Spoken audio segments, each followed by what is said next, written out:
Thakur mentioned too, maybe some people are thinking about the three, what this practice, how we kind of, when we do the ceremony, what this practice means, or how to do this. And again, of course, when we do the ceremony, of such as Gana Chakra ceremony and shower blessings, that practice, every practice will be within the frames of the three noble ones. That is what, that every practice, that. Even a small section of our practices individually is within the three nobles. And the larger ceremony with gathering, big gathering, Sangha ceremony, also everyone should have that view of three noble ones. And the three noble ones, you heard so many times. I think many of you heard that. And it's really that the central kind of columns and the central structures of the every practice. And then practice comes so perfectly, beautifully as it wants to be. And generally, Buddhism practice is practicing of loving kindness and compassion and joy and appreciation. That is what, and non-grasping, non-attachment. That is what really the practice of entire Jnana Buddha's teaching is best. That. And that view, that idea, if we divide it into three, those are known as the three noble ones. And those three noble ones, as first is then the preparation, for example. Preparation. And the second is the principal practice itself, central of the practice. And the third is concluding practice. So then those are three nobles. Beginning noble, middle noble, and ending nobles. So beginning is noble, ending is noble, and conclude is noble. Entire practice is noble. And I said, the entire general practice is love, compassion, respect, appreciation, no grasping, no attachment. That is noble. Love is noble, compassion is noble, joy and respect and appreciation is noble, non-violence is noble. Therefore, it's noble.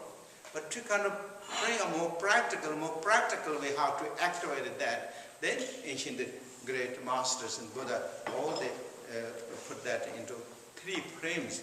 The first noble, second noble, and third noble. And first noble is such as the preparation of the ceremony. For example, Chok ceremony. When we do the Gana Chakra ceremony and preparing, and shrine preparing, Gana Chakra table, feast preparing, those all is past part of nobles. And that you prepared those beautiful and nice arrangement, all the food and offerings, everything displayed so beautifully, nicely. It looks so beautiful, so uplifting, calm and peaceful, soothing.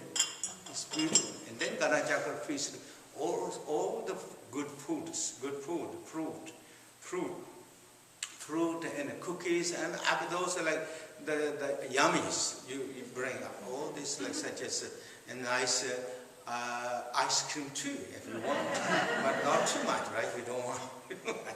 And all those yummy, nice things really displayed so beautifully, nice, and shrines are nice, everything nice. That is about the beginning of nobles, shrine nobles. And then practitioner, individuals also should be noble too. Bring more joy, more appreciation, more love, more kindness feel in heart, and more respect, more polite to the Sangha friend to each other. This is the gathering of the Sangha members. That means Vajrayana brothers and sisters are gathering. And in the Buddha teaching said, this is not just we're going to be together, we're going to be together until we become the enlightenment. As how, always in Vajrayana teaching, we will be going to glorify the light of love and compassion as wick of the butter lamp. Wick, right? Wick of butter lamp. As wick of butter lamp burning. Burning light in the butter lamp is not just burning by the wood alone. In Tibet, they use wood inside the wood. It's not just about the cotton alone. It's not just by the oil alone. It's not just by the lamp pot alone. It has a lot of combination. Similarly, the glowing light of love and compassion and wisdom, we are going to glorify as Sangha members together, harmonized beautifully. Therefore, it is a precious gathering, precious moment, precious learning. Therefore, very calm, heart is filled with joy and devotion, respect and appreciation. Entirely, each other, medala, everything. That is the gathering. That is the gathering of the feast. And then voice is also so beautiful. Calm, peaceful, respect, politeness, well spoken, each other. That is nobles. And then body is also noble. We should dress up nicely, beautifully, comb hairs, wash, beautiful, dress up nice. It's not something that we have to make complete. All the ends are gathered here. We are gathering beautiful beings, beautiful, nice mannered. Mannered means we all know mannered means not talking about the heart, where you appear, where you are standing, where you're speaking. Those are in samsara called manners. Nice, soft speaking, and nice dress, nice clothes, nice. It's not something that we have to put fancy, expensive clothes. But whatever we have, something nice, clean, neat, decent, and that is what we need. If we do that, what is that? That is honoring to the lineage, honoring to the Buddhas, honor to the mandalas, and finally we are honoring to our own body. Our own body is in Vajrayana teaching what? Is 5 Dhyana Buddhas. And when you read the text here, when you read this Stannis King, what is? Every disrespect to our body, we are breaking the vows. We are breaking vows of the, I think, 8 vows. You read, I think Phungko Sanje is the 8? 26, the 8th. And is 8, right? 8 vows? 8 vows? It's in the 14 one. It's in the 14. No, the vow. Yeah, it's the 8. 8 vows, right? Phungko Sanje nge dani, tela moba jeba pokma prolakes. We kind of ignore our body, ourselves, and kind of disregard that. That is really known as breaking the rules of the Vajrayana teachings. That means we are respecting and appreciating to our body, taking care of ourselves, dress up nice and beautiful things, and kind of nice. I mean, it's not something that expensive and all those things kind of have to be. But whatever we have, kind of nice, clean, neat looking, and gathering, and then wear nice robes, such as whatever, kind of clean, neat looking. That is known as honoring to the lineage, honor to, as I said, and then deep down honor to the ourself, respect. And that is then, is Phungko Sanje, the 5 aggregate of our body is the 5 Dhyana Buddha, and if we blame and criticize and not honor, we're breaking the Vajrayana vows. That's what the teaching says. So therefore, kind of dress up nice and beautifully, and all that is so important, so beautiful, so special. It's nice. It's nice. It makes kind of looks beautiful, calm and peaceful. In that way, for example, unless you're a big yogi and yoginis, then they do it sometimes different. But even, for example, there's nothing higher and bigger yogi than Gurupema Sambhava. Gurupema Sambhava. Of course, personally, I didn't see, or you didn't see, but look to Gurupema Sambhava. Here. This is supposed to be Gurupema Sambhava. How he dressed up. Look. I'm not saying we should get all these customs. Look at this. I'm not kidding. And there's nothing higher and bigger yogi and the realization beings than the Buddha Shakyamuni. Look to this Buddha. How he dressed up. Look. And it's simple. It's simple, very simple. Really is, you read text. It's not expensive any clothes the Buddha is wearing. But look at this. These are the illustrations of the from 2000. What's called 2,600 years ago, and it's continued now. This is what so simple, so beautiful, so nice, clean, very. It's also very what's called like yapping. Yapping is like what's called in the word. It's a gap. It's like khaki. It's khaki stars. It's like khaki stars. Look at this, how simple. That is that one. Nice, those all are the first part of novels. It's nice. And this way, for example, when we went to shop, when we with this,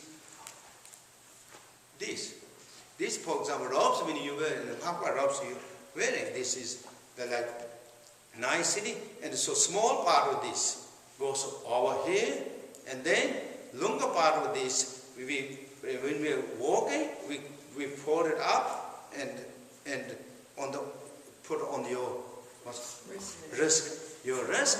When you sit down, you will put this in Tibet. They put this in the monastery. They put around your knees. When you're sitting, you cover your whole your knees. And when you are in the shrine room, and unless you're walking in the Tibetan monasteries, unless you're walking doing something, otherwise you always put that on the here, not on your shoulder. If you put that in the shoulder, kind of is a little bit more, a little bit wild. Wild, if you put that. And you put this on here and this. And that's what this is. Rinpoche, is there a symbolism? I know, Drapa was telling us the left or the right side would be, our arm would be bare and our left arm would be covered. Is there symbolism within that? Vajrayana symbolism within that?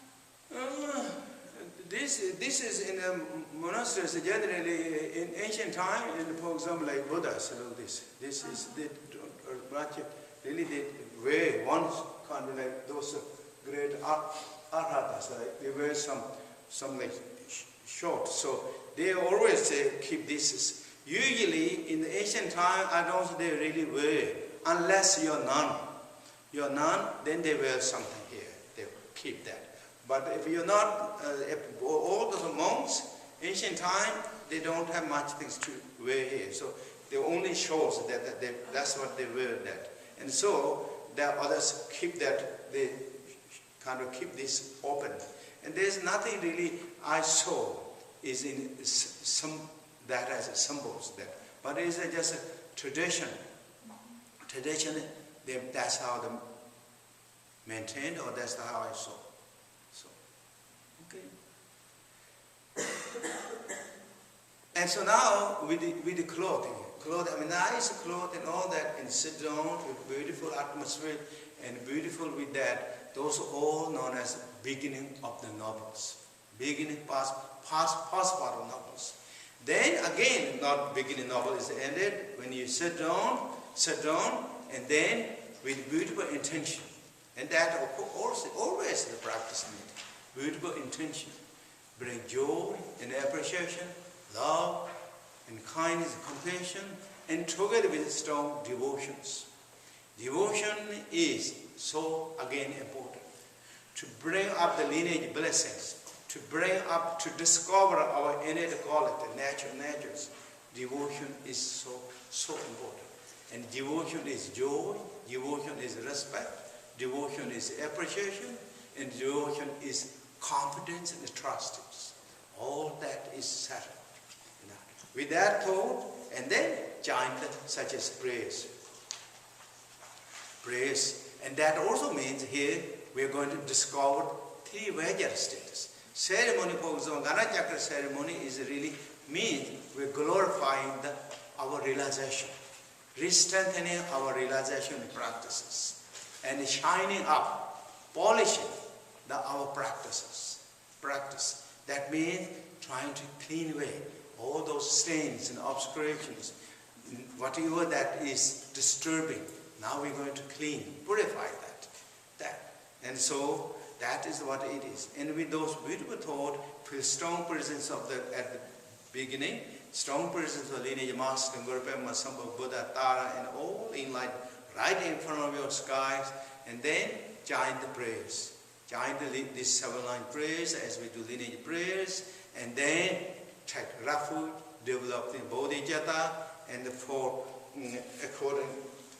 Again, it is shower blessings.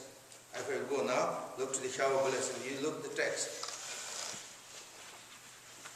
In this prayer, then continue all these lineage prayers, shower blessings, says continually until page 7 is all is known as the first nobles.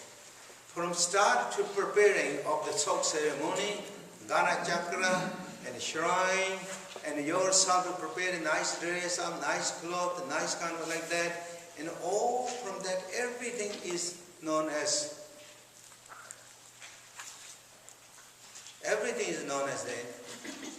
the first nobles. Everything with beautiful intention thought. And then bodhicitta and all that you know, refuge in bodhi, all those meanings. So I won't go all those things. So that is all the first noble. Now the foundation is perfect. Foundation is so beautiful. The first is state, is excellent. Now we're going to think second nobles. Second noble in this case, shower blessings, from page 8, all the way those Ganachakra ceremonies, all the way, and then Dharmapalas, all those are second prayers. And Vajrasattva practices, stainless king practice, Ganachakra, and then all the way to what every the practices is, all the way to this practice according to shower blessings, until page 49. Until page 49 is the second nobles. From page 8 until page 49 is second nobles.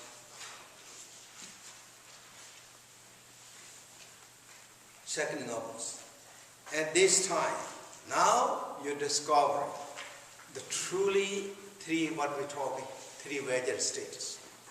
Truly discovering and truly revealing that nature. 3 Vajra status. Without grasping, without clinging, without discriminating, without hesitation, doubt and skepticism, and all those are vanished. Those are liberated in the state of the absolute, Dharma nature. And from there, all the way to the page 49 is then the second noble. And the second noble, often what in teaching says. Second noble, no grasping, no clinging. That means everything is here, is a display, magic of the wisdom, magic of compassion, or the dream of wisdom, dream of compassion, dream of display, everything. Sound, Vajra sound is magic, Vajra form is magic, Vajra mind is magic. And all are never separate from each other. These 3 are never separate from each other. All of that. With that, and with that reflecting externally, how? Love, kindness, compassion, respect and appreciation. Let it come, let it go. Let it be, and all those the practice teachings instructed by the great masters. And with that is all that is 3 Vajra. Among 3 Vajra. And among these 3 noble ones, this is second nobles. All that second noble. So now the beautiful, perfectly state started with the beautiful noble, and second noble is perfectly beautiful. And then when you completed that, and then third noble comes. Third noble once again touching back to where we started, in a way. Touch back how we started. And we start with the joy, love, respect, and appreciation. Bodhicitta. I mean, all that. And with that manner, with that flavor, with that same quality, then we're going to now, this thought, we're going to concluding. That means we're going to concluding. Now we're going to completion. We're going to finish touch, final touch. And that is then, again, and then this praise, all that.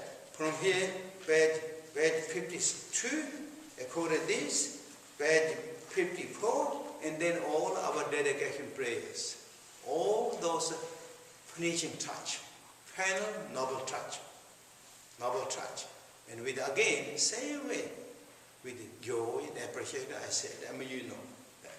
So that is known as, then when we've completed, everything is within the three noble states. That is what it is, and that is what is. Then his practice becomes so beautiful, so perfect. Start with it beautifully, practice it beautifully, and conclude it, finishing it beautifully. With that feeling, with that realization, go in the world, engaging in the world's activities, again with that same way, with joy, with respect, with appreciation.